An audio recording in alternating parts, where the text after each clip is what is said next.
Good evening and welcome to the third installment of C-SPAN's The Contender Series. Tonight, we look at the life, legacy, and times of William Jennings Bryan, the three-time presidential nominee from Nebraska. What better way to introduce you to the man than hearing directly from him? So here's a portion of the speech that he delivered at the Democratic National Convention back in 1896. It's commonly referred to as the Cross of Gold speech, which led directly to his first run for the White House at the age of 36. We do not come as aggressors. Our war is not a war of conquest. We are fighting in defense of our homes, our families, and posterity. We have petitioned, and our petitions have been scorned. We have entreated, and our entreaties have been disregarded. We have begged, and they have mocked when our calamity came. We beg no longer. We entreat no more. We petition no more. We defy them. We go forth confident that we shall win. The words of William Jennings Bryan. We're coming to you from his home and office in the state capital of Lincoln, Nebraska. It's commonly referred to as Fairview because at the turn of the century it gave you a fair view of the land. William Jennings Bryan and his wife moved here back in 1902. It is now part of the Bryan LGH Medical Center. We're coming to you from the first floor. His parlor, his study, is just below us. He did much of his writing and entertaining here in this house, and we want to welcome our two guests. Michael Kazin is a professor of history at Georgetown University. He's also the author of A Godly Hero, The Life of William Jennings Bryan, and William Thomas III is the chair of the Department of History at the University of Nebraska here at Lincoln. Gentlemen, thank you both for being with us. Thank you. Michael Kazin, let me begin with you to set up this speech, the man that delivered it, the setting in Chicago, and the impact that it had on Democratic delegates in 1896. Well, the country was very divided in 1896. There was a Great Depression on. The Democrats were split really down the middle. The incumbent president, Grover Cleveland, was very unpopular, as presidents usually are during Great Depressions. And so Bryan comes into this convention in Chicago as sort of a dark horse candidate for the presidency, but everyone knows he's a wonderful orator. He's defending the cause of free silver, which meant inflating the money supply, helping debtors, helping people in trouble economically. And he gives this speech which people go wild when they hear it, partly because he had a wonderful voice. The tape that you played was actually recorded in 1923, not in 1896. The technology didn't exist yet to record a speech live in 1896. So he doesn't sound like a 36-year-old man in that. And at 36, he was robust, he was vigorous, he had an amazing voice that could be heard without amplification by 10,000 people at a time. So he really had set this up so that he would give a speech at a time in the convention where he knew the majority of delegates were for him, but at the same time, no really riveting speech had been given yet for the silver cause at that time. So he had found his moment, and he used it to great effect. Will Thomas, we're going to hear more from the Cross of Gold speech, and as you indicated, his words recorded in 1923. But here is a race in which he was challenging William McKinley.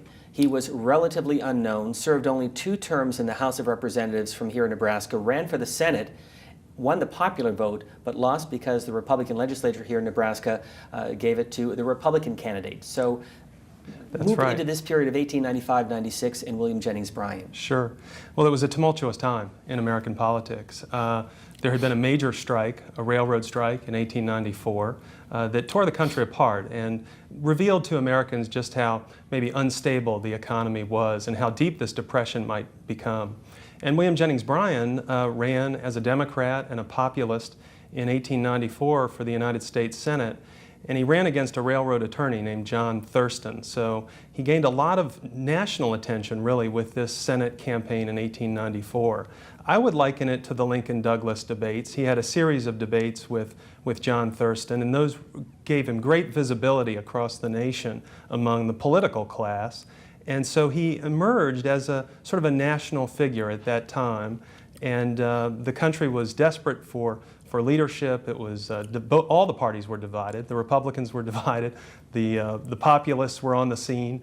The Republicans had won the presidential contest in Nebraska in 1892, but the second place vote getter was the populist. And the Democrats, Cleveland, was far behind. So the Democratic Party was in deep trouble in this part of the Midwest. William Jennings Bryan, one of 14 presidential candidates who lost the election but changed American politics. We're in Lincoln, Nebraska, and here's more, the words of William Jennings Bryan from his famous Cross of Gold speech.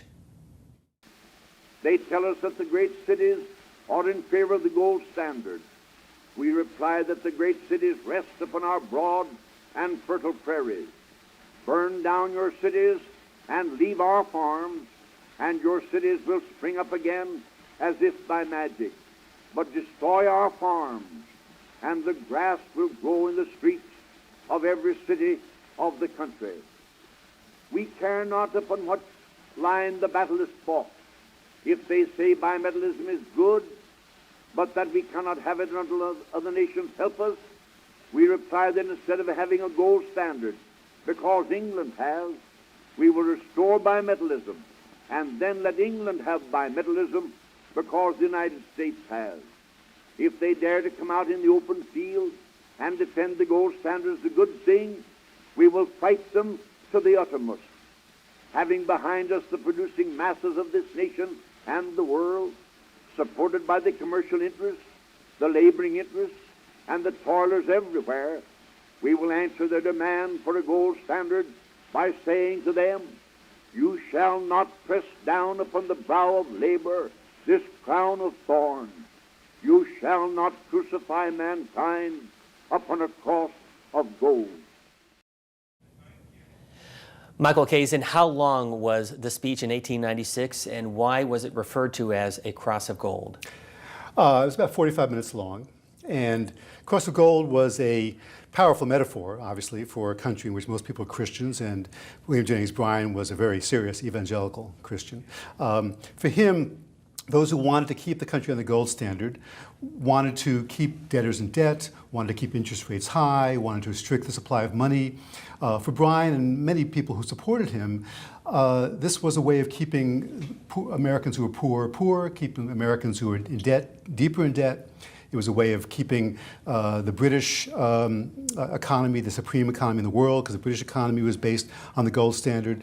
So it sounds like a very technical issue, but really it was an issue of the haves against the have-nots. At least that's the way Bryan saw it. And so to crucify mankind across the gold would be, of course, connected to Pontius Pilate crucifying Christ. In the same way, Bryan and the populists and populist-minded Democrats and populist-minded Republicans, too, thought that the American economy was being run for the interests of those who already had property, or those who already had money, those who already had banks and big industries. And so there was really a kind of class divide in American politics at that time. Now, we have a lot of anger about the economy, but the anger is not focused on money in the same way it was then. Because after all, remember then, every dollar people had in their pockets could be redeemed for $1 in the federal treasury. First with gold, Bryan wanted that to be redeemed in silver as well, which would have meant a lot more dollars could have been minted and coined, because there was more silver in circulation than there was gold. So it was really a call for cheaper money, lower interest rates, and greater economic opportunity for a small business person, for a small farmer, and for a worker who wanted to be a small business person or a farmer. In your book, you talk about his charisma and Yes. what he meant at that time, that he essentially became a celebrity. Yes. That he was receiving as many as 2,000 letters a day in the 1896 campaign. Yes. You also write about something that he did that was viewed as revolutionary, which is campaigning for the office, as opposed to William McKinley, who had the front porch strategy in Ohio. Can you explain? McKinley had a lot of money for the campaign. He was able to get checks from John D. Rockefeller, other big industrialists could just write him checks. There were no restrictions whatsoever on campaign donations back in 1896. Bryan, because he was running as a candidate of small farmers and workers, couldn't get that kind of money. So he had to go out and campaign for himself. He wasn't going to be able to depend on a large machine to do that for him. He was a wonderful speaker. He loved to speak, as I said before. So for him, this was a positive thing. So he made a necessity into a virtue. if you will. He traveled at least 18,000 miles on passenger trains, didn't have his own jet the way candidates do now, didn't have his own railroad car for much of the campaign either. And he spoke to, as many as 6,000 times in that one campaign, many times a day, for example. So for him, this was an opportunity, as Will said, to become known. And also, it was the only chance he had, he thought, to really reach Americans directly. He's also the first campaigner to use the railroad in this way and to really campaign across the country. Stephen Douglas had done something similar in 1860 in the crisis of the nation, trying to take a campaign swing through the South and through parts of the North and revitalize the Democratic Party. But for the most part, after 1860, American presidential candidates sat on their front porch and other people campaigned for them. And Bryan went out there and campaigned at every whistle-stop town in Illinois and Ohio and Virginia and Pennsylvania, New York, and traveled all over America, bringing his campaign to the people. As always, we want to hear from you here on C-SPAN. 202 is the area code, 737-0001 if you live in the Eastern or Central time zones, and 202-737-0002 for the Mountain and Pacific time zones. We are in Lincoln, Nebraska, the home referred to as Fairview. William Jennings Bryan and his wife moved here in 1902. Will Thomas, let's take a step back. He ran for the House of Representatives, served 2 terms, and yet he was born in Salem, Illinois. Walk us through the early years of William Jennings Bryan and how did he end up here in Nebraska? Well, he was born in 1860 into a world that was being transformed. Obviously, the railroad growth, the Civil War that followed, 1860 to 1865. He was too young to serve in the Civil War, and that's something that actually he came back to again and again in his public life. He had not served in the military, and so many men in politics in his period of political activity had served in the military. So he did not have that opportunity as a young man. Instead, he read for the bar, went into practice as a lawyer in Lincoln, Nebraska in the 1880s. He started his own law firm, a partnership with Dolph Talbot, and he practiced basic law in an growing urban environment in the prairie, and that's when he became active in politics. If I could just add, at the time, and in many ways still, to go to law school was always a good training to go into politics, and he always wanted to go into politics. His father was a judge in Illinois, a very close associate of Stephen Douglas's in the 1850s, and his father helped write the Illinois state constitution in the late 1850s. So really politics was in his blood, I think, and he never thought of doing anything else but politics in a serious way. He became a lawyer because he wanted to get involved in politics. He moved to Nebraska partly because he knew the Democratic Party was very weak here, and he thought there'd be an opportunity for a young man to rise quickly within the Democratic Party of the state. Let me go back to the way he was able to capture the imagination of the country. 3 times getting the Democratic nomination. Has that ever happened where you've received the nomination and yet lost all 3 times?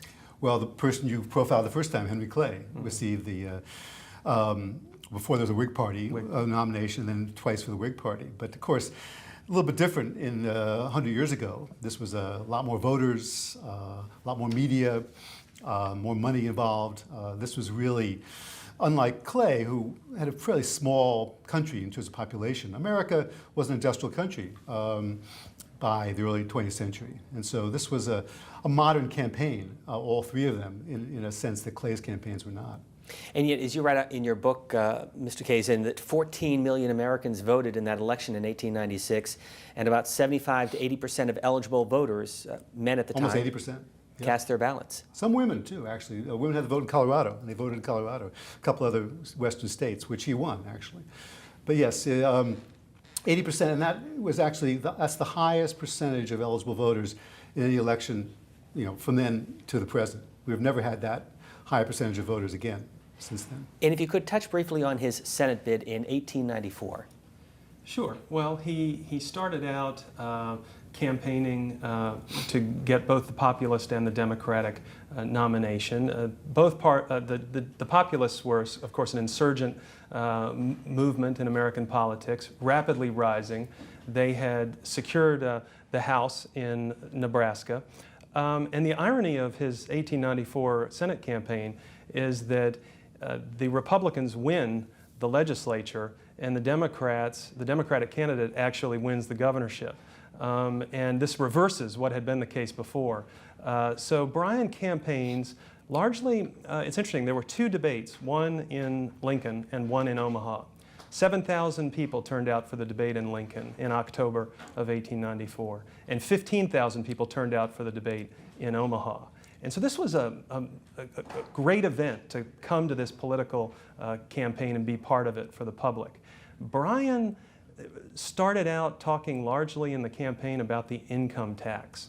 This was an important issue. The Democrats had passed the first income tax since the Civil War in 1894.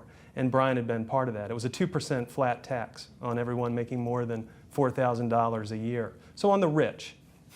And he started his debate with John Thurston on that issue. And then he went to the Union Pacific Railroad and its monopoly power. And the silver issue was down on the list in 1894. It was not as significant as it would become in 1896. Can I make one point about the income tax real quickly? Yes. 1895, the Supreme Court rules that income tax unconstitutional, which was, as you can imagine, it's pretty radical thing to do for the highest court in the land to say Congress passed the law, President signs that law, and it's not constitutional. So that helped to inflame things on Bryan's side in the 1896 campaign. And if you could fast forward, the irony that in 1913, the signing of the 17th Amendment, which stated what? Yeah, the direct election of senators. Bryan is, of course, expecting to get elected and hoping to get elected. The Republican majority elects John Thurston to be the senator from Nebraska. And another irony out of that campaign is that Thurston becomes the Republican National Committee chair in 1896. So Bryan runs for president and gets the nomination, and the man he ran against in Nebraska in 1894 is the Republican committee chair for McKinley. Michael Casey, you've spent some time in this home. We're going to go downstairs and look at his study in just a moment, but does this home reflect William Jennings Bryan? Many ways. I mean, it's a great home. It was at the time. It was considered a mansion, and as you'll see, it's well furnished. He made a lot of money speaking, so in that sense, it was a prize. It was a prize for his career.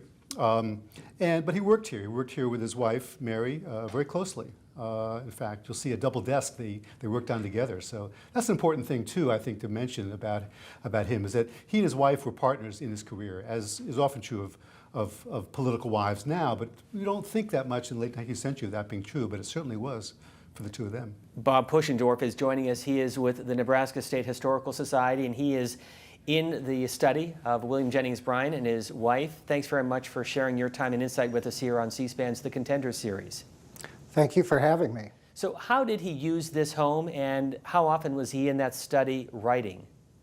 Well, he would have used the study probably daily when he was in Lincoln. The study was the heart of the home, as he said. I'm going to have you walk in, if you would, and show us what the desk looked like, and also some of the artifacts that are on top of the desk. Well, this is the partner's desk that he and his wife shared. They would exchange conversation, compose writings and letters, and help formulate some of the positions that he may have wanted to take for the day. On the top of the desk, a copy of The Commoner. What was that? Why was that significant in his life? And I know that he has signed the copy that's directly in front of you. Well, I think it could best be stated right in a quote from the first edition of The Commoner, which I have right here. It says, "The Commoner will be to satisfy if by identity to the common people it proves to its right to be the name which it has been chosen." You've studied the man, you've studied this home, you've studied his life. What do you find especially interesting about William Jennings Bryan and how it's reflected in his home here that he moved in back in 1902? Well, the home can really tell us a lot about the lifestyles of Mr. and Mrs. Bryan and their family. I think one of the most important stories that came out of the restoration of this house was the role of his wife and the interpretation of her life, which is best represented here in this office. And the two sat directly across each other and worked on everything, basically, correct? They certainly did. Bryan had said that his wife was a beloved wife and helpmate. How much of the material there is original?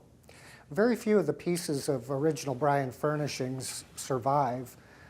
These furnishings in this office have been collected to represent what was originally in the room based on some very fine 1908 photographs of these spaces. But if he was seated in that chair adjacent to you, would he feel comfortable? Would it feel like his study at the turn of the century? It would be very much like his study at the turn of the century, even the cluttered desk and the open Bible. Bob Puschendorf, who is with the Nebraska State Historical Society. We're going to check in with you throughout the program. Thanks very much for opening up this home to C-SPAN cameras. James is joining us from St. Albans, West Virginia, as we welcome your calls and participation in this, the third of our series, looking at the life and political career of William Jennings Bryan. Go ahead, James. I'd like for you to talk a minute about Thomas Nast. Thomas Nast. Thomas Nast was a great cartoonist, responsible for, among other things, the most popular image we have of Santa Claus in this country. He was a German immigrant. Very popular images of the, he created the image of the Democratic donkey and the Republican elephant. But by the time that Bryan ran in 1896, I don't remember if Nast was still alive or not, but politically, besides those images, Nast is best known for these really vitriolic and very effective images of Boss Tweed, this corrupt boss of Tammany Hall in New York City in the late 1860s and early 1870s. And his images of Boss Tweed looking like a seedy devil, you might say, really helped to bring Tweed down. And actually, he was a Democratic candidate at the time, an important prosecutor in New York City, Samuel Tilden, later on Democratic candidate for president in 1876, who really prosecuted Tweed and was able to bring down the Tweed ring, as it was known. And of course, we know about the Hayes-Tilden dispute. We'll go to Rob next from Sacramento, California. Go ahead, please. Thank you. My question originates from the American President series. During the Grover Cleveland episode, the historian was asked about what Grover Cleveland thought of William Jennings Bryan, and he said that Grover Cleveland hated William Jennings Bryan, and then he was cut off and he wasn't able to finish. So I was kind of curious, what did he hate him for, and if in fact is that true? Thank you. You want to take it? Well, I'll start, Michael, and you can follow up. He didn't like, Grover Cleveland was a hard money Democratic president. He didn't like Bryan's position on the silver issue. He particularly didn't like the income tax that Bryan had championed in the House and had helped pass. But it was the silver issue and breaking with the Cleveland administration's repeal of the Sherman Silver Purchase Act that most got the ire of Grover Cleveland. Yeah, Cleveland was representative of the old Democratic Party, a Democratic Party of commercial interests from the East, especially New York, where Cleveland was from himself. He was from Buffalo. People who believed, like Thomas Jefferson and Andrew Jackson, that the government should not really do very much in the economy. In fact, during the Depression of the 1890s, Grover Cleveland said that the people should support the government, but the government should not support the people. And this is very different from what Bryan believed. Bryan was, in our parlance today, was a liberal. He was a democratic liberal. He believed the government should be strong enough to help people who could not help themselves. And he wanted to redress the balance between corporate power and the power of workers and small farmers. And so, and also Cleveland had broken this railroad strike that Will talked about, the Pullman strike, with federal troops. And the Attorney General at the time, Cleveland's Attorney General, was actually a railroad attorney at the same time as he was breaking the strike by railroad workers. So for Bryan, Cleveland was, in the 1890s at least, representative of all he didn't like about his party and all he didn't like about American politics. Well, Thomas, in order to get a better sense of the man, I want to use Michael Kazan's words from his book and get your reaction. Because he said that we lack politicians today filled with the convictions and blessed with charisma who are willing to lead a charge against secular forces whose power is both mightier and more subtly deployed than a century ago. Bryan was a champion of those who needed help.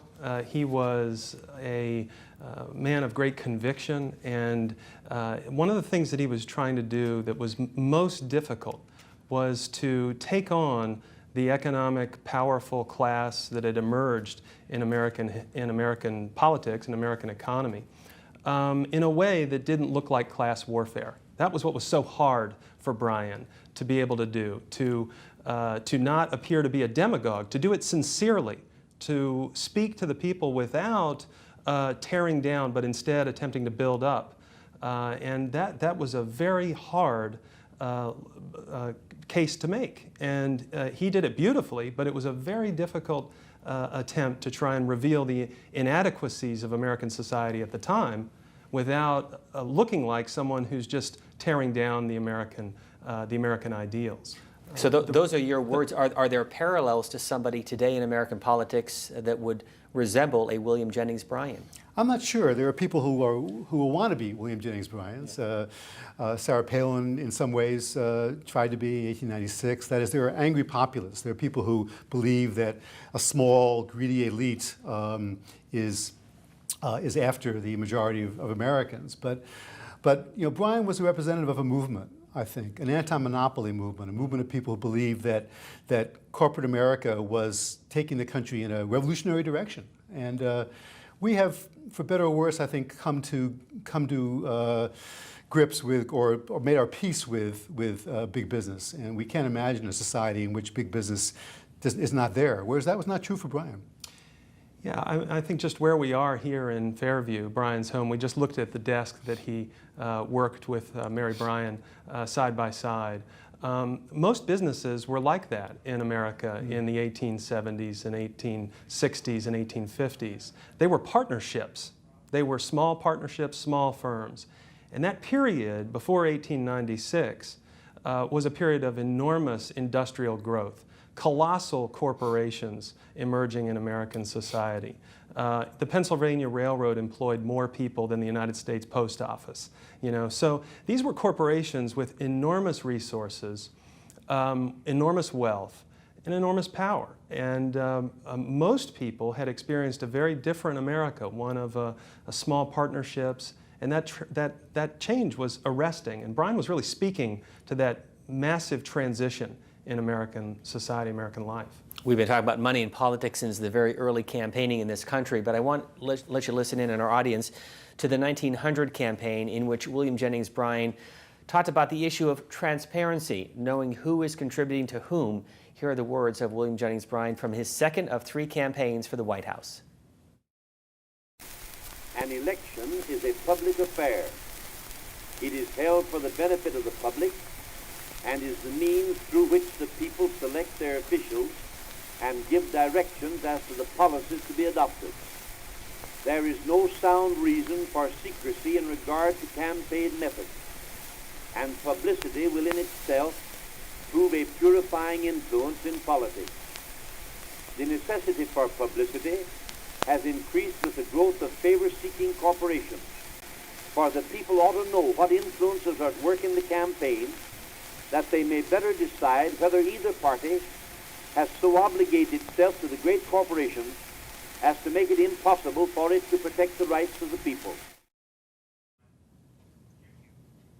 From the 1908 campaign with William Howard Taft, has anything changed a century later? It does sound like debates about Citizens United, doesn't it?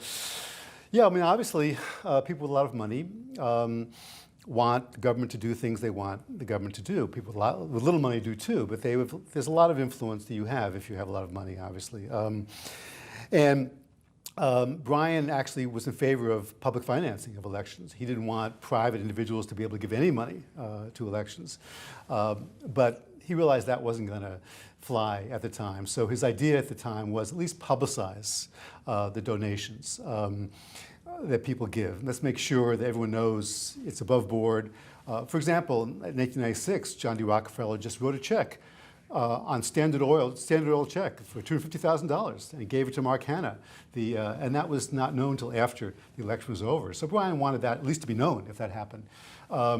1907, the first serious campaign finance law had been passed, which banned corporations from giving money directly to campaigns. But individuals could still give as much money as they wanted to. So the connection between influence and money is still something we argue about all the time and fight about all the time, and the court has ruled on it. But it's an issue which has certainly not died. William is joining us from Detroit. Good evening. Please go ahead. Good evening, gentlemen. How are you guys today? Just fine, thanks. Thank you. Yes, I had a question I wanted to ask because I just caught the program and I wanted to understand. William Jennings Bryan, was he a supporter of the gold and silver standard in currency in America? He wanted the money supply based on both gold and silver, which at the time would have meant that more dollars would have been put in circulation. There would be more money out there. Prices would have gone up, but that meant also that people who produce crops would have seen their prices that they were able to get for their crops go up, and it meant interest rates would have gone down because more money would have been in circulation. So it sounds arcane, it sounds exotic to us today, but the best way to think about it, I think, is that Bryan wanted cheaper money, more money in people's pockets, and interest rates to go down so people could borrow more easily. He gets the nomination in 1896. He is renominated in 1900. What happened in 1904? 1904, the Democrats decided to go with a less exciting candidate, a more conservative candidate who they thought could appeal to a more traditional electorate. They nominated a guy who'd never run for office before. Well, I'm sorry, he'd run for judge before. Alton Parker, his name was, from New York. A very gray candidate, I think it's fair to say. A man who did not go around the country giving speeches, but who was more like Grover Cleveland in many ways. Though not, he had some of Bryan's politics, but none of Bryan's charisma, none of Bryan's appeal to ordinary Americans. And he got killed in a landslide by Theodore Roosevelt. And then the party comes back to William Jennings Bryan in 1908. Why? Well, Michael, the party is in great need of a leader, and it's a party that's divided by region. It's had a great deal of difficulty uniting around a candidate and making its voice heard in the national election. And Bryan is that voice. He's a tremendous charismatic figure. And yet you had three Republicans, William McKinley, he then is assassinated, Teddy Roosevelt becomes president, and then William Howard Taft elected in 1908. So let's go back to something else that was, I guess, rather revolutionary, set up the debate that took place and how that occurred, technically speaking, in 1908. Well, there wasn't actually a debate the way we have debates now. But 1908 was the first time in which both candidates recorded speeches on wax cylinders, these things which are, you can still hear very scratchy renditions of them. Perhaps you'll play one that the Library of Congress owns some of these copies. But this was the original short-playing record. They didn't last very long, 2-3 minutes. And but they went into studios and they recorded them. So, and this was, Bryan actually sold these too to campaign supporters. So it was a way you could hear Bryan, you could hear Taft without them having to go out and speak you directly. Of course, we take that for granted now, but this was a very new idea at the time. In one of the campaign buttons of William Jennings Bryan in 1908, we're going to begin with the words of William Howard Taft, followed by William Jennings Bryan. I have known a good many people who were opposed to foreign missions. I have known a good many regular attendants at church, consistent members, that religiously, if you choose to use that term, refuse to contribute to foreign missions. I did not realize the immense importance of foreign missions. The truth is, we've got to wake up in this country. We are not all there is in the world. There are lots besides us, and there are lots of people besides us that are entitled to our effort and our money and our sacrifice to help them on in the world. Imperialism is the policy of an empire. and an empire is a nation composed of different races living under varying forms of government. A republic cannot be an empire, for a republic rests upon the theory that governments derive their just powers from the consent of the governed, and colonialism violates this theory. Our experiment in colonialism has been unfortunate. Instead of profit, it has brought loss. Instead of strength, it has brought weakness. Instead of glory, it has brought humiliation.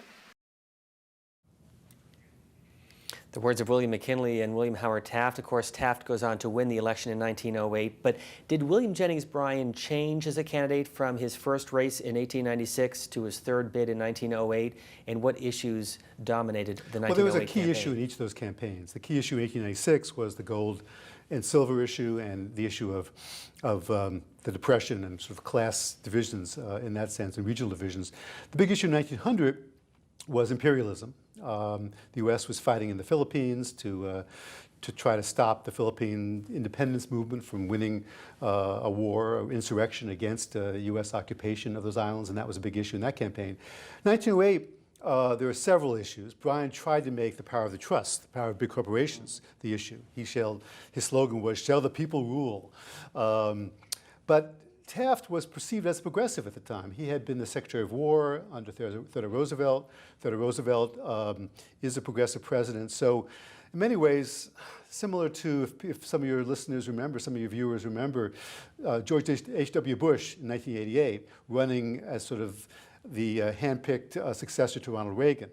George H.W. Bush was not a tremendously charismatic figure, certainly, but if people like Reagan, they thought, well, if you like Reagan, I guess I can vote for Bush. Similarly, people like Roosevelt tend to think, well, we'll be safe with Taft, and that's why he won. So Bryan tried to use a lot of the same rhetorical techniques. He went out to talk to hundreds of thousands of people, millions of people in that campaign, as he'd done before.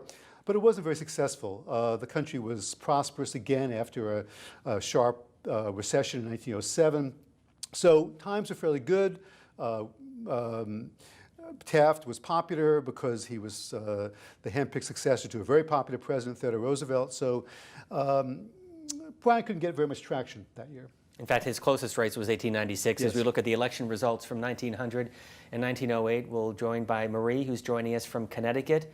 Welcome to the conversation. Go ahead, Marie. Thank you very much. I'd like to know, how did William Jennings Bryan come to live in Miami, Florida? In fact, Boca Raton, Florida, or Coral Gables, Florida. His wife, Mary, contracted very bad, really crippling arthritis when she lived in this house, actually. And she didn't want to, really couldn't live in the winter climate of Nebraska any longer. Miami was beginning to be a place for older people to go if they could afford to. And also, he had been in the South before. He had a lot of very strong supporters in the South, did Bryan. And so they'd go into Miami. They'd stayed at friends' houses in Miami before, and they decided to move there. And it was a very good move for Mary, certainly. And you tell a story in the book about how he was also used to try to help bring other people to Yes. Coral Gables, including the Venetian pool that's still there today. Yeah, he became a promoter in the 1920s after he'd given up all hope of becoming president. He began to make some money giving speeches for land promoters. This was not one of his, more sort of honorable adventures, perhaps. But after all, he needed to make money, and he did. And again, just to understand this period, then we move into 1912, and a Democrat finally wins the White House, but it's not William Jennings Bryan. Right. It's Woodrow Wilson. And, the Democrats had struggled for some time, and Bryan had led much of this struggle against the Republican Party, and really for the votes of working people, I think, and the broad middle class. The Republicans were able over that period to co-opt many of the issues that the populists and the Democrats had brought forward, and develop their agenda as a progressive party. Theodore Roosevelt was the master of this.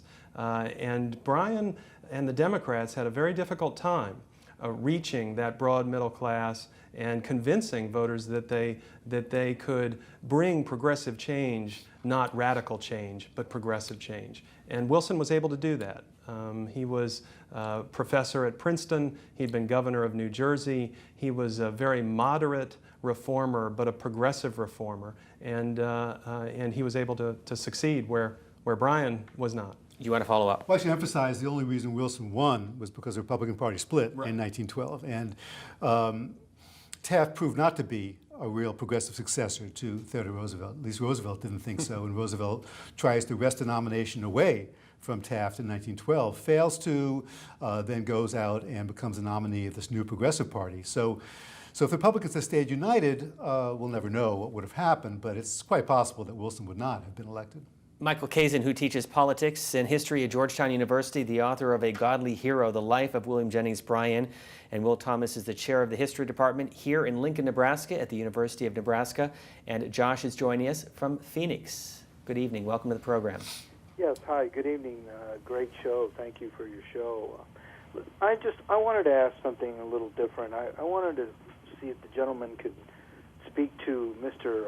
Bryan's foreign policy attitudes and what he thought about, say, the Spanish-American War or European colonialism, and if he ever went abroad, and what would the gentleman think that how he would handle, for example, now Afghanistan and Iraq and the invasion? I mean, what was his mindset back then in terms of how the major colonial powers around the world were going into other countries and controlling them and such? And what was his theory about that, about all of that, and how did he feel in general his foreign policy? Thank you very much. Josh, thanks for the call. He served as our 41st Secretary of State, so maybe that best reflects his views on foreign policy, Michael Kazin. Well, in some ways, really, before that, it does. I mean, after all, he served in the Spanish-American War, but once the war ended, he opposed the, as I said before, the occupation of the Philippines, and he was an anti-imperialist at a time when there was a very large anti-imperialist constituency in the United States, and he did travel around the world for a whole year with his family from 1905 to 1906, being financed by William Randolph Hearst, who he wrote articles for. And as he went around the world, he went to Indonesia, which was then controlled by the Dutch. He went to India, then controlled by the British. And at each stop, he denounced the European powers who controlled those countries. So in principle, he was opposed to rich countries dominating and owning poor countries. That doesn't mean that he was opposed to all wars. He was opposed to what he thought of as unjust wars. And when he was Secretary of State, he resigned as Secretary of State in 1915 because he thought the United States was about to enter World War I after the Lusitania, this very large passenger ship, a British passenger ship, had been torpedoed by a German U-boat. The U.S. did not get into the war at that time, but he resigned as Secretary of State because he was so opposed to World War I. He thought World War I was an insane war the United States should not be part of. Well, take it one step further. What was his relationship like with Woodrow Wilson, both during the campaign in 1912 and then his tenure as Secretary of State? Well, in 1912, he does come around to supporting Wilson in the convention in Baltimore in 1912. In fact, when he supports Wilson in that convention, it helps to put Wilson over the top at a time when you needed 2/3 of delegate votes to win. It was a very old-style convention, 46 ballots. But he and Wilson never really were close. Wilson had not supported Bryan, 1896. Wilson had been a more conservative Democrat up until 1908, 1909, and so the two didn't really trust each other. Wilson came to this house at one point, came to Fairview, and was not impressed by it. He was an intellectual, and Bryan was not intellectual, and he was sort of disparaging of Bryan's intelligence and Bryan's interest in the world. So the two were not close. Bryan became Secretary of State in large part because it was a political appointment. At that time, it was not unusual for the leading figure in the party, who was not the nominee, to be nominated Secretary of State by an incoming president. In many ways, Wilson expected to be his own Secretary of State. And one of the reasons Bryan was unhappy as Secretary of State was that he didn't get the kind of responsibility he would have wanted. But one thing he did do, which shows something about his views about War and Peace, he convinced various foreign powers to sign peace treaties with one another, saying they would not go to war with one another. These were pretty much symbolic, but he gave each of them a little bronze plowshare with the line from Isaiah about beating your swords into plowshares as a symbol of these treaties. In the end, of course, the treaties didn't stop World War I. But for Bryan, as a good Christian, showing a humanitarian face to the world was one way of actually acting in more humanitarian ways. Larry is joining us from Delaware. Welcome to the program. Go ahead, please. Hi, thank you for listening to me. I do have a religious question about Bryan's religion. But first, let me say that I applaud his efforts to level the playing field for the common man against big business. Free enterprise defeated communism. It's about to defeat democracy. What impact does your panel think Bryan's fundamental Christian religious beliefs had an impact on his election results? Thanks for the call. We should point out, too, the Bible is open to the book of Ezekiel in his desk, which is directly below where we're at. We are in the parlor at his home in Fairview. But what about the role of religion in his life and his wife's life?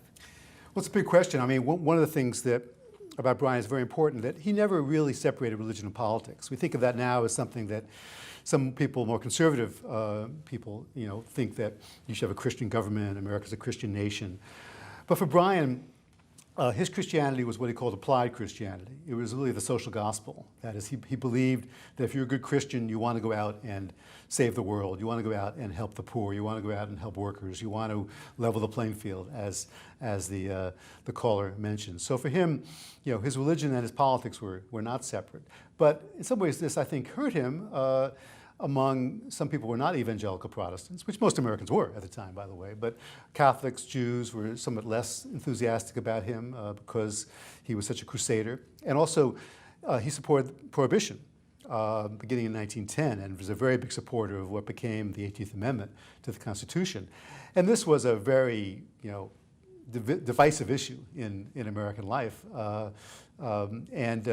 He came to Prohibition because he wanted to purify the American body politic, and for him this was a Christian issue, and that meant that a lot of people from 1910 on didn't trust him, even people who had voted for him before, because he was a prohibitionist. In one side note, he did not drink, but he did enjoy eating. Oh yeah.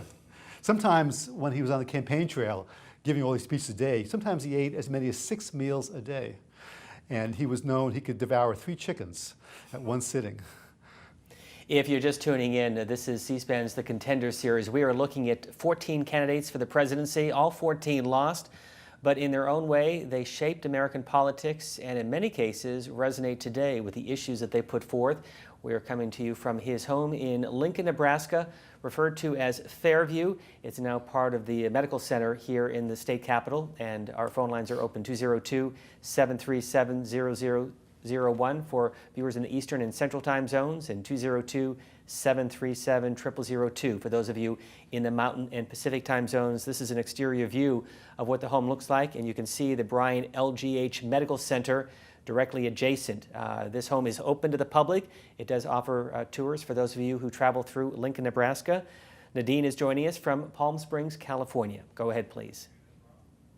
Hello, this is Nadine Hill from Desert Hot Springs near Palm Springs in California. And I have like a Kodak picture in my files. He has a relationship with my family. And my hobby is genealogy. I'm not a Mormon, my hobby, and I research my family. I have 6,200 names in it. And I would like to know about buying the book or speeches or what you have and how much it is and where I send the money.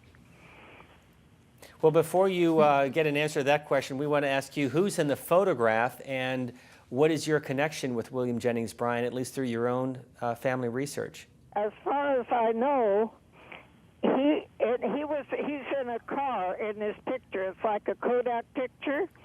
And he's in the car with, looks like a single-seater with a top down. And I always thought that the other man was the one whose name I can't remember, who didn't believe in religion. Clarence Darrow. And I'm 94 years old and almost 95, so I can't remember his name now. But I have this, and he is in my family. I have 6,200 names I've researched, and on my computer. And I don't say, oh, I'd like to have that one. I research them and be sure they're my relative. Well, Nadine, I'm going to ask you to stay on the line, and we're going to try to get your phone number if there's a way we can get you connected with Mr. Kazin directly, and his book is called A Godly Hero. But stay on the line, we'll get your phone number, and she brings up another part of his life, Dayton, Tennessee, the Monkey Scopes trial, and Clarence Darrow. Well, I was just going to tell Nadine that we have put all of William Jennings Bryan's speeches from 1896 online on our digital project. And so if she'd like to use her computer to look at those speeches, there are hundreds of them. Every speech he gave in the 1896 presidential campaign is online on the Railroads in the Making of Modern America website that we started here at the University of Nebraska-Lincoln. And all the material from this series is available online. 14 weeks looking at presidential contenders. Thecontenders.cspan.org is our website. Michael Kazin, the Scopes trial. Yeah, well, in many ways, William Jennings Bryan is known, if he's known at all, for a lot of Americans because he was one of the prosecutors in this trial in Tennessee in July 1925, which was prosecuting a teacher named John Scopes, who was teaching the theory of evolution in high school in Dayton, Tennessee. And what's interesting about this is that this issue is still very much alive with us, of course. Large number of Americans believe that the Bible, the Book of Genesis is the truth, is how the earth was formed. And Bryan believed that too, but it's important to remember also that for Bryan, one of the things he disliked about the theory of evolution was he thought it was not just Darwinism, but social Darwinism. That is, he believed it taught the survival of the fittest, it taught that might makes right. He put out a series of lectures about evolution before the Scopes trial, which was entitled Brother versus Brute. So for him, to be a good Christian meant that you were against the theory, the social theory of evolution. He didn't really understand the science very well, but he believed, rightly or wrongly, that the way the science was being applied by some people who were done very well in American society, by some people in the military, was that those who were doing well in society were those who should do well, who were biologically inclined to come out on top. And this is one of the things he disliked about the theory. But again, he was a fundamentalist, and he believed what the Bible said was true, and so he thought school children should not be learning something which would counteract that. There is an iconic photograph of Clarence Darrow and William Jennings Bryan in 1925 in Tennessee. How did the two come together for this historic moment in American history? Well, Bryan was asked by the prosecution to help in the trial. This was the state law that had just been passed that year in Tennessee, and they knew that if Bryan helped them, this would draw a lot of attention to the case. Similarly, once Clarence Darrow, this great defense lawyer for labor candidates, labor figures like Eugene Debs and many others, when he heard Bryan, a former friend, by the way, was going to work for the prosecution, Darrow said he had to be on the other side. The ACLU, American Civil Liberties Union, which had just begun several years before, financed the defense of Scopes. One thing that people should know about this, people might have seen Inherit the Wind, that famous movie starring Spencer Tracy and has the Darrow character and Frederick March as the Bryan character. In fact, unlike what the movie shows you, Scopes never went to jail. Scopes was basically he agreed to be a defendant because he knew a trial was going to take place somewhere in Tennessee. And his town of Dayton, Tennessee, where he taught high school, was hurting economically. And so he wanted to help bring some business to Dayton, Tennessee. That's why the trial took place there, because Scopes agreed to be a defendant. And technology was a factor in this trial. Cameras were allowed inside the courtroom, and it was broadcast nationwide on radio. Right, and one of the things that is so remarkable about this trial is not only that it was broadcast on the radio and tens of thousands of Americans listened to it, but it also it was a courtroom, and for Bryan to try to defend his Christianity and creationism in the courtroom, it was the context of the courtroom and cross-examination that made it so difficult for Bryan to say what he really meant and what he was trying to convey about the importance of creation in his thinking, and about the social Darwinist logic that, as he saw it, was infecting American society, as Michael pointed out. And so it was a very difficult context in which to make that argument. And so Bryan ends his life really in a sort of a man out of context, making an argument in a place where, unlike 1896, where the context was perfect for Bryan to make the Cross of Gold speech, the context of the courtroom in Dayton, Tennessee proved very challenging for Bryan. Peter is on the phone, joining us from New Jersey. Good evening. Welcome. Hey, how are you doing? Great. Hello? Go ahead with your question. Yes, you're on the air. Yes, I'd like to make 1 point, and then I'll get off. You're a douchebag. Okay, we'll go to Mark next. We apologize for that phone call. We'll go to Mark in Arlington, Texas. Go ahead, please. Hi, I'm calling because I've noticed that the gold standard debate appears to have made a comeback recently, with networks like CNBC having debates about whether the gold standard should be brought back, and then people will come out on the other side of the issue arguing against the gold standard, against the Federal Reserve, and for the government's ability to print its own currency. And those people in particular almost always seem to quote William Jennings Bryan to support their argument. So he seems to be making a comeback, at least in that regard. And my question for the panel then was if they themselves see any ways in which his Cross of Gold speech in 1896 is relevant to the America we live in today. And let's bring it to the 2012 campaign, because Ron Paul has talked about the Federal Reserve, and even Governor Perry has been critical of Ben Bernanke, making some pretty sharp comments about him. So to the caller's point, and to what William Jennings Bryan was talking about a century ago. Well, the gold and silver standard, the legacy of that debate, I think, was, among other things, the Federal Reserve System. It was also getting off the gold standard eventually in the early 1930s. But you know, what Bryan really wanted, and those who were on his side in this debate wanted, was a more flexible money supply. They wanted, you know, in hard times, interest rates to be able to go down, and more money in circulation. In prosperous times, they were happy to have them go up. You know, it's the kind of thing the Fed does today, actually. And this was seen at the time by a lot of Americans as a great reform. Now, of course, when we get in economic trouble like we are now, people look for, you might say, panaceas. You know, going back to the gold standard, for example. But I think, you know, as a historian, I think that many ways, one of the reasons we've been able to avoid serious economic downturns between the Great Depression and now is because we have had a flexible money supply, and the Fed has been able to take charge when necessary. I don't know, Will might have a different point of view.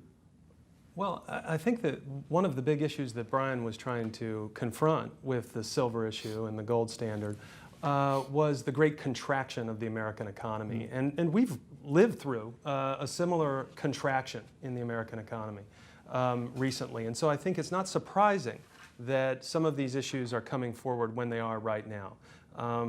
I think the difference is, of course, that Bryan's efforts to broaden the money supply were mainly aimed at trying to rescue a class of Americans who were struggling deeply with their financial well-being in their situation. And so I don't see that quite playing out today in the same way when the gold standard is being brought up. Our two history professors representing Georgetown University and the University of Nebraska at Lincoln. Michael Kazin is also the author of A Godly Hero, The Life of William Jennings Bryan. And Will Thomas teaches history here. He's also the author of The Iron Way, Railroads, the Civil War, and the Making of Modern America. Harold is joining us, Youngstown, Ohio. Good evening. Good evening. It seems rather ironic that many of the parallels from William Jennings Bryan's day and our day, or, you know, it's just amazing. where again we're arguing, soft money versus hard money, and we see, and we do see class warfare. The class warfare argument. Except this time, the argument's coming from the rich against the poor, as opposed to the poor against the rich. And I could say the irony is just, in my mind, just amazing. Who'd like to take that point? Well, I think it is interesting to look back at that time, because for Bryan, making the argument not only about the money supply and the silver issue, but also about the income tax and about the monopoly power that he saw all around, and the corruption in politics and the trusts, all of those things together, he was accused by the Republicans of practicing a form of demagoguery or of class warfare, of opening the door to class warfare by even mentioning these things and bringing them up. And so Bryan was trying to lead, or from what he saw, he was trying to lead Americans to see that the class in power was not necessarily looking out for their own interests. And that was his main argument, but he had to frame it in a way that it didn't become class warfare. Americans didn't want class warfare. They'd seen a series of strikes in the last 20 years that looked an awfully lot like class warfare, or something that they feared from Europe, communist organization and conflict. And so that fear of class warfare is very vital to the period of the 1890s when Bryan's campaigning. It turns out that the strike of 1877, for example, with the militia and the federal government bringing out Gatling guns and mowing down American workers who were striking, that didn't sit well with American people. And so Bryan was walking this thin line, trying to raise the issue but not be accused of class warfare. William Jennings Bryan was born in Salem, Illinois. He moved here to Nebraska as an adult, where he practiced law, ran for Congress, served 2 terms, and became the Democratic presidential nominee in 1896. He moved to this home in 1902 with his wife, Mary, and Bob Puschendorf, who is with the Nebraska Historical Society, is down below. My question is, how did they use the home back in 1902 when they first moved here? Well, it's an interesting combination of uses. The second floor, right up above where you're sitting, was the family bedrooms and sleeping chambers. The first floor was meant primarily for entertaining. You can see the wide spaces, the open spaces where they would entertain their friends. And the lower level was more of a family area, including the dining room and, of course, the office in which we had seen earlier. As you researched the uses of this home and the visitors of the home, who would have been here? Well, there were a number of prominent guests, Woodrow Wilson being one of them. But a number of social acquaintances as well as political figures would have been visitors to the house. And we talked earlier about the name of the home, Fairview, because it really did give you a sense of the Nebraska landscape. Now, of course, it's the home of the medical center. That's correct. Bryan said that the house was one of the most beautiful vistas of farm country that he had ever seen. They acquired the land east of Lincoln and chose this site for their new home in 1901. What is his legacy, Will Thomas, here in Lincoln, Nebraska? Well, I think he's one of the most famous sons. I think his name is widely recognized by both Nebraskans and nationwide. I think Nebraskans are proud that we have generated people of his stature. Even though he did not win the presidency, it was an important aspect in Nebraska's political life to have such a character. This home, of course, being a historic landmark. His legacy, Will Thomas? Well, I think he does bring the Democratic Party into Nebraska's history. Of course, there were Democrats here before William Jennings Bryan's campaigns, but he elevates the Democratic Party in its stature in Nebraska. Here, obviously, he's a major figure in Nebraska history, and but the local legacy, of course, is this home and the hospital, which bears his name. John is joining us from San Francisco as we look at the life and political career of William Jennings Bryan. Go ahead, please. Bryan publicly defended the Ku Klux Klan in the 1924 Democratic National Convention. Did he also privately embrace the practice of lynching in the South? He did not defend the Klan in 1924. I'm not defending him retrospectively. The debate in 1924 Democratic Convention in New York City was about whether to denounce the Klan by name or not. He believed that Democrats should win over the Klan rather than denounce them. But, you know, he certainly had supporters who were in the Klan, but it's unfair to say he was a supporter of the Klan. He was not. He was a racist against African Americans. We would consider him that now, but he did not support violence against them. He denounced lynchings. But he was a white supremacist. And but I just want to clarify, his racial views are not so simple as to say he was a Klansman or he was in favor of lynching people without a trial. He supported the views of most white Southerners and most white Northerners at the time as well, which was that they thought European Americans were superior to other people. And so in that sense, he was certainly not a modern figure. Yeah, I think he's certainly a democratic political figure in the sense, from that period, in the sense that he broadly believes in white supremacy. And he's appealing to votes in the Democratic South really on those terms as well. So what would he think of the Democratic Party today, which counts so much of African Americans as a core constituency for He would have been its election? surprised. Yeah.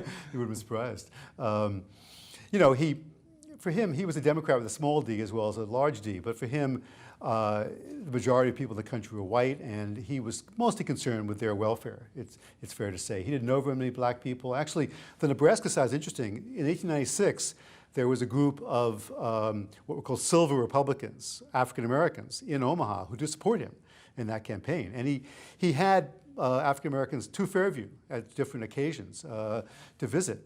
But politically, he wanted to stay as far from that issue as he could. In fact, in the 1908 campaign, W.B. Du Bois, the great black intellectual and activist, one of the founders of the NAACP, wanted to support Bryan and did support Bryan against William Howard Taft, but Bryan would not meet with him, did not want to acknowledge his support because he was afraid he would lose parts of the white South if he did. Our next caller is from Memphis, Tennessee. Chuck is on the phone. Good evening. Glad to hear from you. Good evening. This series has been fascinating, and your guests are very interesting. This topic is great. I would be interested. I had heard at one time that L. Frank Baum's novel, The Wizard of Oz, was an allegorical novel about the election of 1896, where William Jennings Bryan was actually depicted as the Cowardly Lion. I'd be interested in your guests' thoughts on that.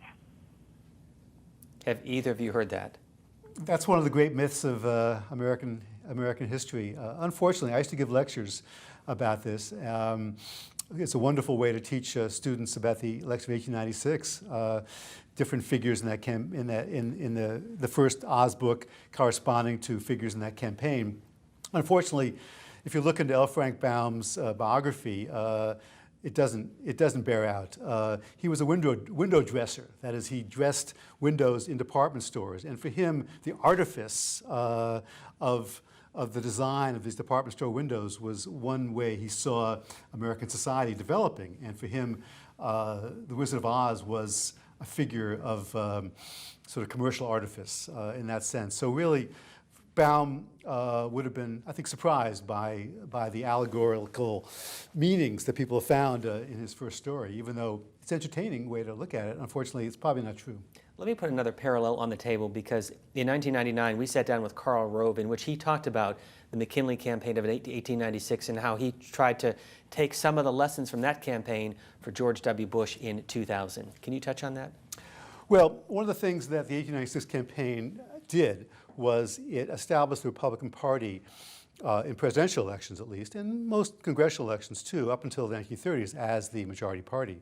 There was really no majority party in America in the Gilded Age, that is from 1868, roughly 1872 until 1896. And so what Karl Rove wanted to do was produce a new Republican majority based on what he would have seen as the most forward-looking elements of the business community, and also a pretty heterogeneous group of middle-class American voters. And one of the ways Rove wanted to do that was by including Hispanic voters, a very large group in the population and growing. Similarly, McKinley tried to appeal to European immigrants at the time, which was a very large, expanding group in the population. And he was able to, in 1896 and 1900, to win over German voters, for example, German-American voters, who had, for the most part, been Democrats before, but most of them became Republicans for various reasons. And so Rove saw not just McKinley, but Mark Hanna, the impresario of McKinley's career and his presidential campaigns, producing this new Republican majority. It didn't happen, and George W. Bush was not as successful a president as William McKinley. We are coming to you from Lincoln, Nebraska, where William Jennings Bryan served 2 terms in the House of Representatives, went on to run for the presidency on 3 separate occasions, beginning in 1896. At the age of 36, Frank is joining us. Salem, Illinois. Oh. Go ahead, please. The hometown, the birthplace of William Jennings Bryan. Yes, we have his birthplace is open to the public on if you call in advance. My question is, how much influence did WJ have in getting his brother nominated in 1924 to be the vice presidential candidate? Yes, that's a sidelight people don't really know about. In 1924, the then governor of Nebraska, what's his first name again? It's terrible, I'm forgetting his first name. Charles Bryan, younger brother of William Jennings Bryan, was the vice presidential candidate for the Democrats, coming out of that tumultuous convention in 1924. It was more because of his name than because William Jennings Bryan, his older brother, pushed him. At that time, William Jennings Bryan was a very divisive figure in the party, partly because of the Klan debate, partly for other reasons. But the Bryan name was still sort of, the Democrats hoped, would enable them to win a lot of rural votes, especially in the Midwest, which they're afraid, progressive rural votes, they're afraid we're going to go to Robert La Follette, who was running an independent campaign for president in 1924. So Charles Bryan in 1924 was, his nomination as vice president by the Democrats was an attempt by the Democrats to keep some of the progressive farm vote on their side. And for the most part, it did not succeed. Terry is joining us from Easton, Pennsylvania, as we look more from the study of William Jennings Bryan. Go ahead, Terry. Gentlemen, very interesting talk. You stated that William Jennings Bryan was a fundamentalist and progressive. And I believe states like Kansas and Nebraska, which had large fundamentalist populations, were also, during his day, very progressive. Today, they are extremely conservative. What happened to cause this change? No, you go ahead. Will Thomas, what did happen?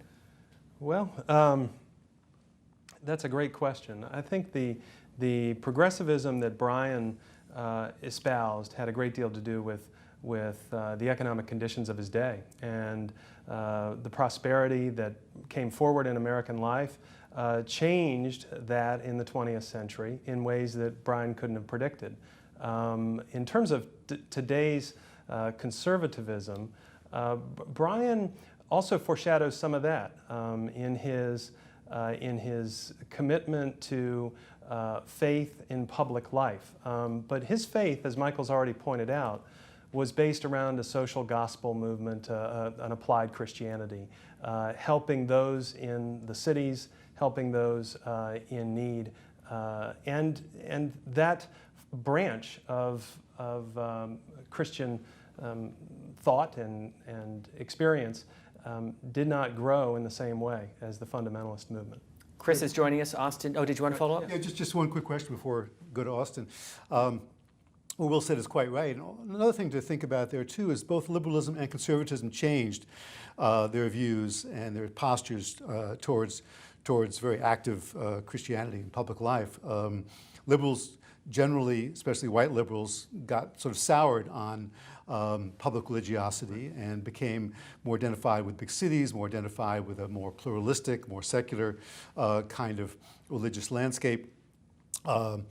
Whereas conservatives who were not particularly evangelical, actually in the late 19th, early 20th centuries, became much more identified with the Christian right in the 1970s and going after it. And the issues were different too. I mean, abortion and gay marriage were not issues for Bryan. A Godly Hero, The Life of William Jennings Bryan, the work of Michael Kazin, and The Iron Way, Railroads, the Civil War, and the Making of Modern America, the work of Will Thomas from University of Nebraska here at Lincoln. Chris, you've been patient. Thanks so much for waiting. From Austin, Texas, go ahead. Thank you for taking my call. Bryan was populist in both ways, in economics and social issues. On economics, that meant progressivism. Social issues, that meant conservatism. And there was a similar movement in Europe, the advent of Christian democracy going on as well. It seems there's no really outlet for a position like that within today's two major parties, but I was wondering, I think that there's actually a big constituency for that if there was an outlet for it. I was wondering, get your take on what you think the possibilities of a Bryan-type position would have today in American politics. Thanks for the call and the question. Well, every politician today, whatever their ideological position, in a sense, has to be, at least has to appear to be a religious person, whether they go to church or not. So in that sense, everybody who has a chance to become president is a religious person, and so far, at least, a Christian. But I think, though, that it's most people on the liberal side of politics mistrust people who talk too much about their religion in politics, and most people on the conservative side want that religious talk to be focused primarily, I think, on issues of the body, you might say, issues of personal piety, of personal responsibility, of abortion, of same-sex marriage, of this kind of thing, stem cells and so forth. So the kind of social Christianity that, as you say, many Christian Democrats in Europe stood for, and certainly Bryan stood for, I don't see that really as a real possibility, at least in the near future. One actually figure who is important to realize is we have a national holiday named after him, who's Martin Luther King Jr. Martin Luther King Jr. was very left-wing in economics, but obviously he was an evangelical minister at the same time. So, we, in some ways, there's a lot of differences between Bryan and King, their race among others, but it's interesting we have a national holiday named after somebody who did try to put together what you might call a kind of conservative, not quite fundamentalist, but very conservative sense of biblical truth, and also a very left-wing belief about economic issues. And on a separate note, the connection between William Jennings Bryan and Arbor Day, what is it? Well, this goes to Nebraska again. His mentor in Democratic politics in Nebraska was a man who was a leading figure, who was never elected in his own right, but became the father of Arbor Day. It was a way to bring, getting Sterling Morton, as a way to bring more business, really, to this part of the Plains. Larry is joining us. Everett, Washington, good evening. Yeah. My question was about the Australian ballot, or the secret ballot, or the lack of one, 1896, 1900, 1908. Did Bryan ever talk about the need for a secret ballot, or would it, if they had one in that time, would it affect the outcome? I've read anecdotally where there have been a lot of episodes where employers made sure that employees put in the right ballot for McKinley and things like that. Is that true, and did Bryan ever talk about it? Thanks for the call. Who'd like to take that? I'll take it. Bryan did talk about the secret ballot. It was a subject of some discussion in 1894 and 1896. It wasn't a major issue, but it came up in contexts like the potential corruption of companies that would bring in voters to vote for elections or require voters to vote in a certain way, that is, their employees. These accusations were made especially in Nebraska with regard to the Burlington Railroad, that it had in fact released all of its men from its western job sites and brought them into Omaha or Lincoln and told them which way to vote. And so that kind of activity led politicians like Bryan and others to object and to call for the kind of secret ballot that would allow individuals to vote for who they wanted without the pressure of corporate interests in the election. Our next caller comes to us from Reno, Nevada. Go ahead, please. Rand, you're on the air. Wonderful. We'll go to Nancy. Oh, go ahead. Yeah, go ahead. Our next caller comes to us from Reno, Nevada. Go ahead, please. Rand, you're on the air. Okay, caller, you with us? We'll try one more time for Rand. We're getting some feedback. So let's go to Nancy next, joining us from another town important to William Jennings Bryan, Dayton, Tennessee. Go ahead, Nancy. I am Nancy Sawyers, and I'm from Dayton, Tennessee, home of the Scopes trial.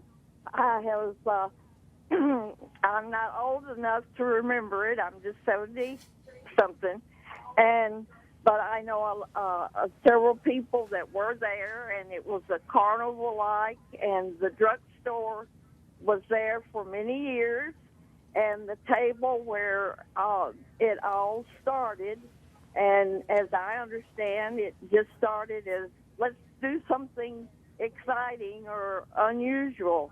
Let's do this, and so that's how it got started, as these older people have told me. And Dayton has grown into a booming little town, and it has a play on the anniversary depicting the trial, and it is a very interesting play for people to come from all over the United States to see.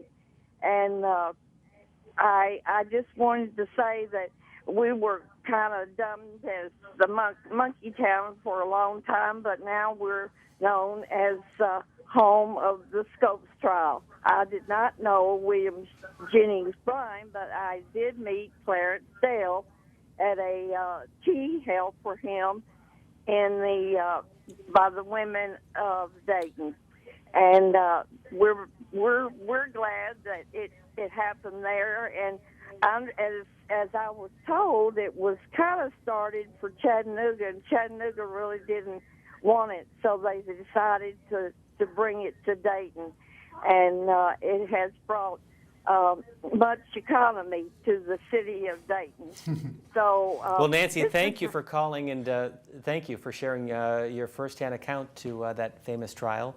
Thoughts from either of you? Yeah, well, it's actually, talk about tourism. There's a very good museum in the basement of the courthouse in Dayton, Tennessee, about the trial and about the reception of it around the world. And you can also visit the courtroom itself, and I've sat in the judge's chair. But the famous famous cross-examination, Darrow cross-examining Bryan, was actually not held in the courtroom itself. It was held on a lawn outside.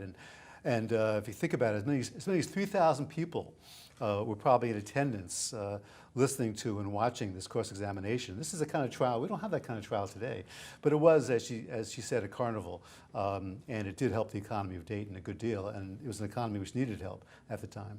Let's talk about the legacy of William Jennings Bryan, especially when it came to women's rights and prohibition and the federal income tax and the popular election of U.S. senators. Will Thomas.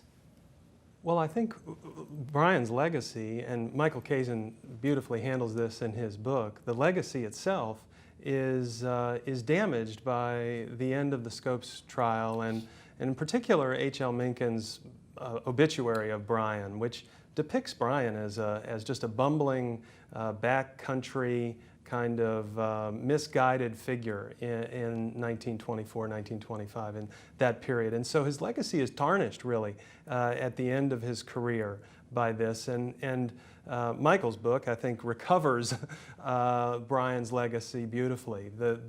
All of the reforms that he championed, women's rights in particular, the right to vote, the suffrage, which was an active issue in the 1870s, 1880s, 1890s, and Bryan was at the forefront of it.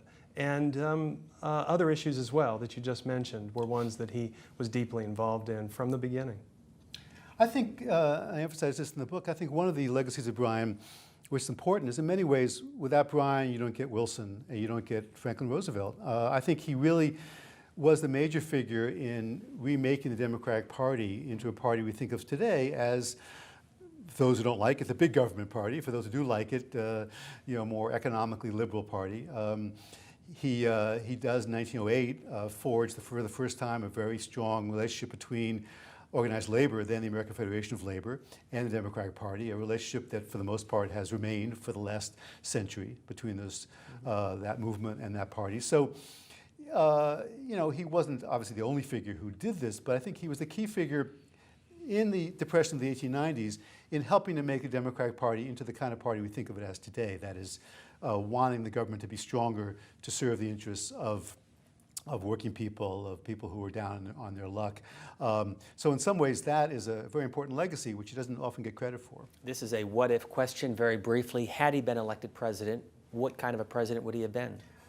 I don't think a very good one, actually. I think his skill was as an orator, his skill was as an agitator, his skill was as someone who could put forth ideas, rally people to support those ideas, but he probably would not have been a very good administrator. He wasn't a very good administrator as Secretary of State, and as president, he would have been a very divisive figure, and it would have been very difficult for him to, I think, work directly with the opposition party in Congress. We have time for one more call. Mark is joining us. Dallas, go ahead, please. Yes. In 1900, did a Senator Joseph Blackburn run against William Jennings Bryan for the nomination, and did he tie with him? Can you tell me about that? Blackburn got a few votes, but 1900, most Democrats rallied around Bryan. It was not really a close contest. It was pretty much decided by the time they got to the convention, which was unusual at that time because usually conventions back in that day were pretty tempestuous affairs. They really were, the nomination really was decided at the convention, but that was not true in 1900. 1900, by the time they got to Kansas City, where the convention was held, it was pretty clear that the nomination would go to Bryan again. Two other famous speeches at Democratic conventions. In 1984, Mario Cuomo delivers a keynote that propels him to the national stage. And in 2004, State Senator Barack Obama delivers the keynote address, and many say that propelled him to the presidency. Are there parallels to William Jennings Bryan? Well, Obama in that sense is a parallel, certainly.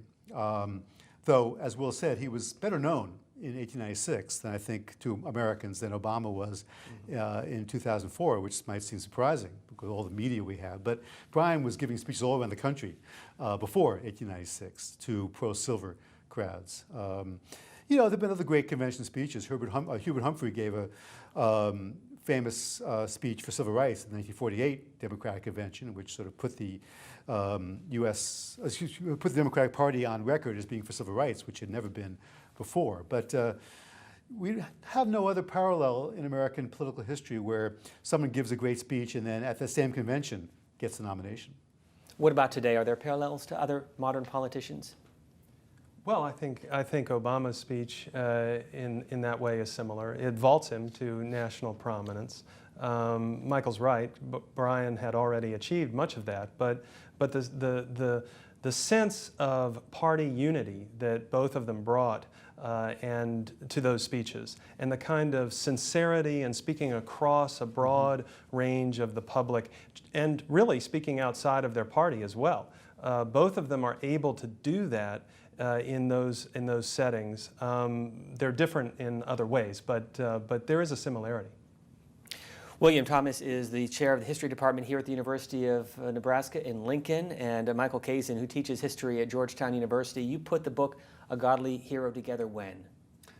I started doing research on it around 1996, about 100 years after, and it was published in 2006. We thank you for your perspective on the life and career of William Jennings Bryan. Our thanks to the staff here at the William Jennings Bryan home who've opened their doors to the C-SPAN cameras, and to the staff and administration at the Bryan LGH Medical Center, which makes up the campus that we are at, part of the Bryan home, often called at Fairview.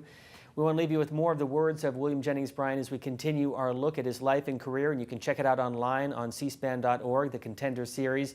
But in the words of William Jennings Bryan, what made an ideal republic? Here's what he had to say. Hold a republic, resting securely upon the foundation stone, quarried by revolutionary patriots from the mountain of eternal truth. A republic applying in practice and proclaiming to the world the self-evident propositions that all men are created equal, that they're endowed with inalienable rights, that governments are instituted among men to secure these rights, and that governments derive their just powers from the consent of the governed. Behold a republic in which civil and religious liberty stimulate all to earnest endeavor, and in which the law restrains every hand uplifted for a neighbor's injury. A republic in which every citizen is a sovereign, but in which no one cares to wear a crown.